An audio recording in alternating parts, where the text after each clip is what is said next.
Yeah.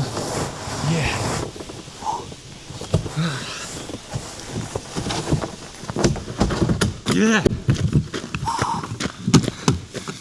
Pagavau greičiausius grabelio ratus. Tai tempiam auką namo, žiūrim, kas ten gero. Iki susitikimo. Matot mane? Gal taip matausi, gal taip. Ką, atidarinėjom? Žiūrim, kas ten per grožybės viduj. Nes jau 3 dienas stovi dėžė ir vis ieškau tinkamo momento, kad nufilmuot unboxingą. Tai va, pas mumis taip supakuota. Ir...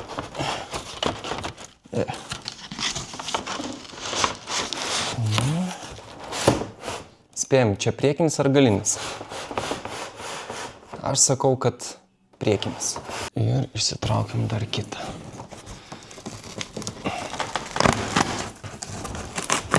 Nu, žiūrim. Tai jeigu aš spėjau, kad čia yra priekinis, tai čia turėtų būti galinis. Pasižiūrim, ar atspėjau. Tada neatspėjau. Čia yra priekinis. Neradėk. Pakentiek. Va, taip padarysim. Good. Tai va, kas yra dar svarbu, kai nusipirkat zipo ratus, nes mes turim čia lifetime garantiją. Tai čia rasite va, ant ratų lipdukus. Tai būtinai užsiregistruokit, kad jums tą garantiją galiotų. Wow. Kai lengvumo ir kai storumo. Tai va, galim iškart palyginti storius ratlankių, senųjų ir naujųjų. Tas skirtumas. Pažiūrėsim, ar net į vidų neturėtų tilpti, nes mano išorinis 40. Nu, žinokit, beveik galima sukišti vidų.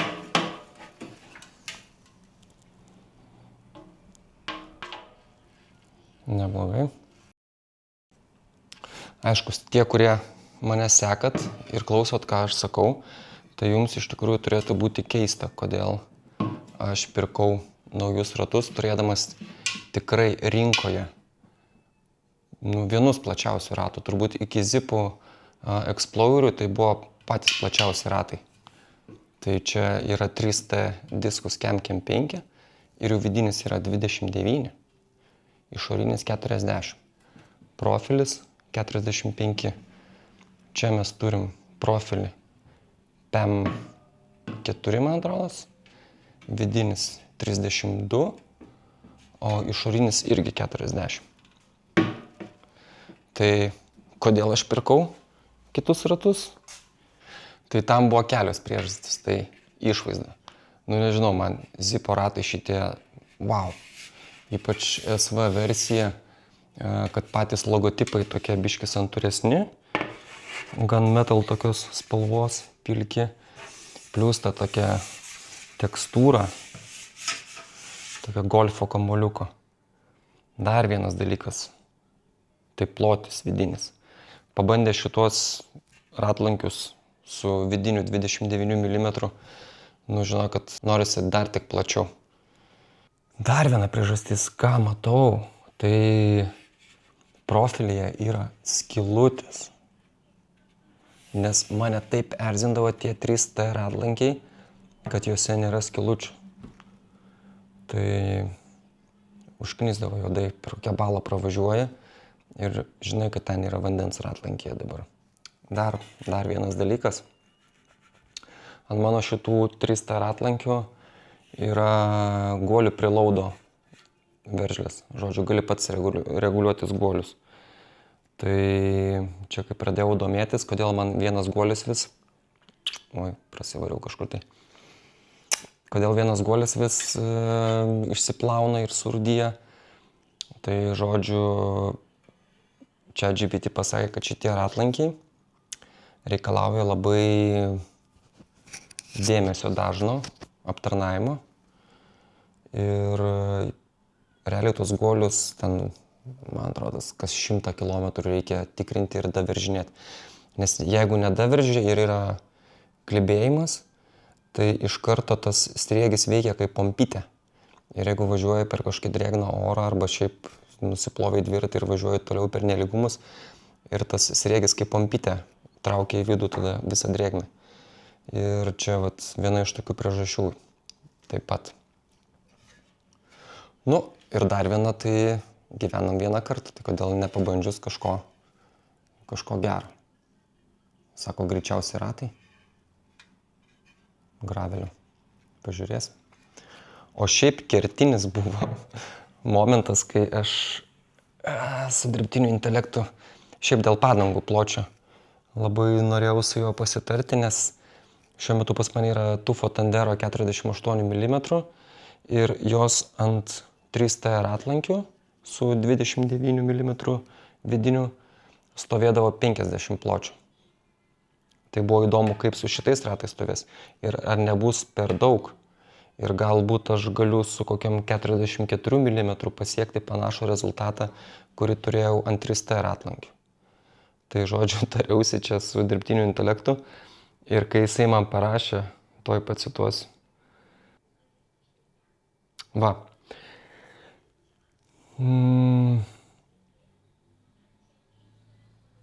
Parašė, tai bus vienas greičiausių ir universaliausių custom build projektų Lietuvoje. Kaip gali nepirkti? Tai ką? Montuojam padangas, sukam kasetę, statom stabdžių diskus ir darysim test drive'ą. Bet gal dar viena priežastėlė, tai svoris. Mano šitie pagal gamintoją 3T diskus sveria setas kilogramas 665 kažkas tokio. Šitie kilogramas 450 gramų. Tai mes pasisversim tada jos iš karto. Taip, reikia tą bairį padaryti kažkaip tai balansą dviejų ratų. Viens ant kito.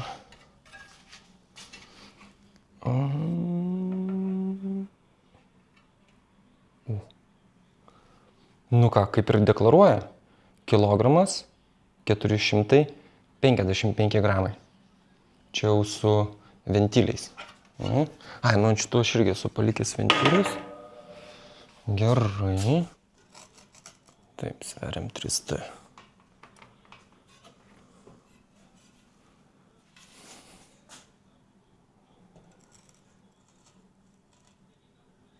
Tu juokauji, kilogramas 755. Aišku, čia gali būti tas vanduo. Galime rate, tai įsivaizduokit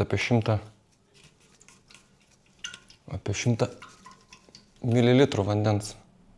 Greičiausiai vežiojus viduj. Tai dar fainiau. 300 gramų numesiu. Čia yra daug. Ant ratų čia yra labai daug. Montuojam ir žiūrim, kaip atrodo su Tufo Tandero 48 mm padangom.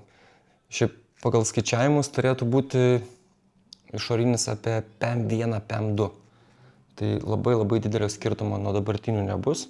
Visiems, aišku, svarbu, kaip skamba terkšlė.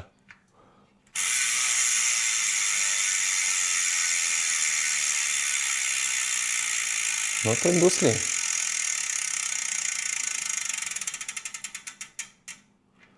Trys T skambėdavo biškį aštriau.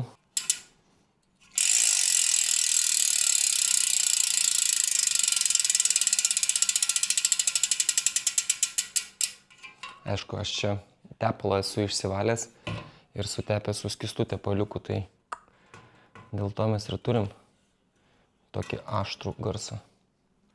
Bet taip pasidarius reikia dažniau išsiardyti ir susitepti, nes tas skystas tepaliukas neturi tokios didelės apsaugos nuo korozijos, nuo trinties. Tai reikia karts nuo karto nepamiršti dažniau atsidaryti ir persitepti. Ant tų fotandero centras yra šitas užrašas. Tai mes turi tiesiai su ventiliu sutapti.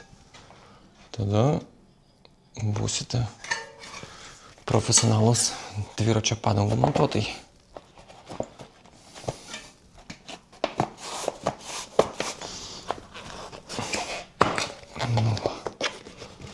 Užsidėjau su rankom. Žodžiu, turiu paprastą pompytę ir pabandysiu aš su ją pripūsti. Įdomu, ar pavyks, ar ne.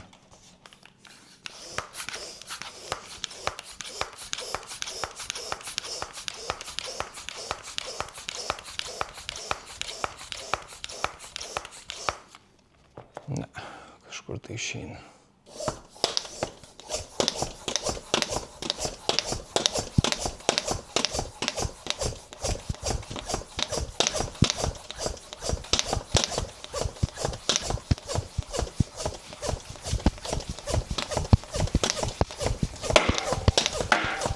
Valio!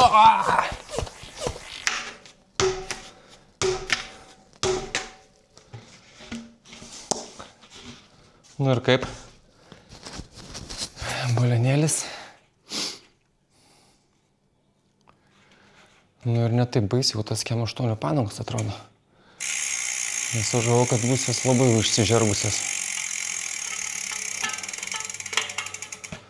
Gerai. Pamatuojam.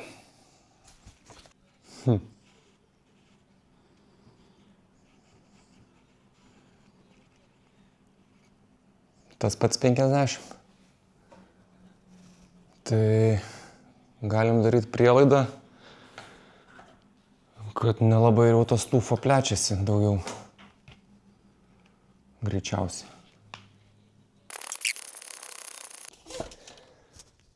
Šiaip linkiu visiems atrasti plačias padangas. Nežinau, geriausia, ką galėjau pasidaryti. Tai nusipirkti rėmą, į kurį galiu dėti plačias padangas. Komforto tai wow. Gali kiek.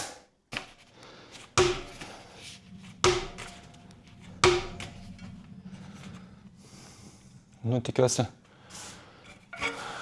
gal šoninė vėja nenupūs manęs. Tai ką, dabar liko išleisti orą ir užsipildyti silantą. Tai naudosiu Silkos Ultimate'ą ir tokią va švirkštuką. Ai, čia dar net nenaudotas. Kaip žinau, kad jau buvau naudojęs. Pasirodo, dar nenaudojau. O jūs kaip pilat silantą iš karto, prieš montuojant, ar kaip aš per ventilį?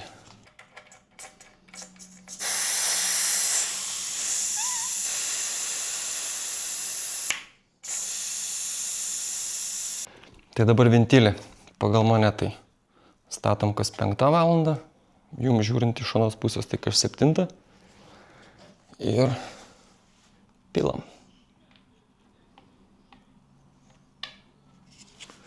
Aišku, aš laikysiu su galva, nes jau būtų patogiau kažką atrėmus.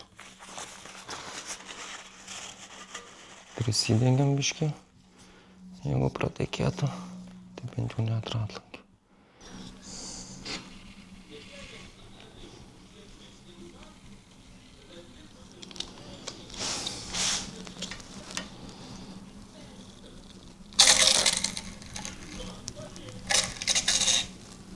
Yes.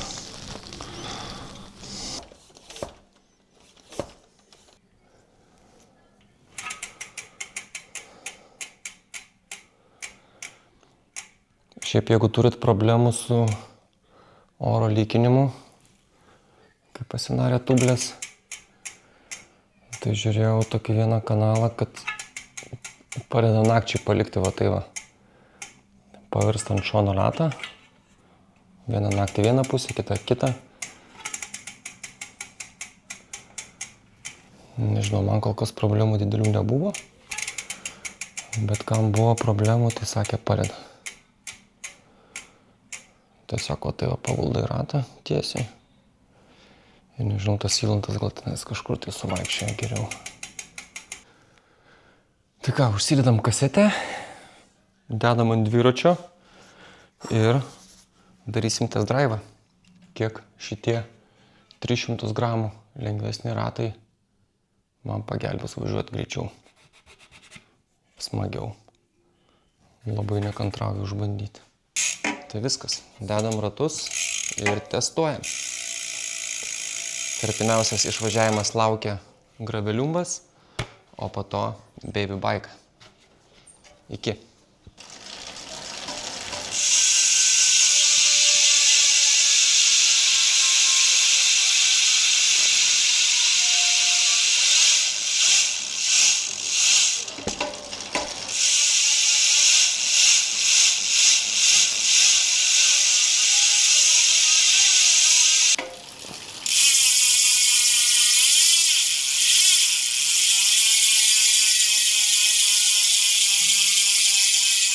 Kaip bitė.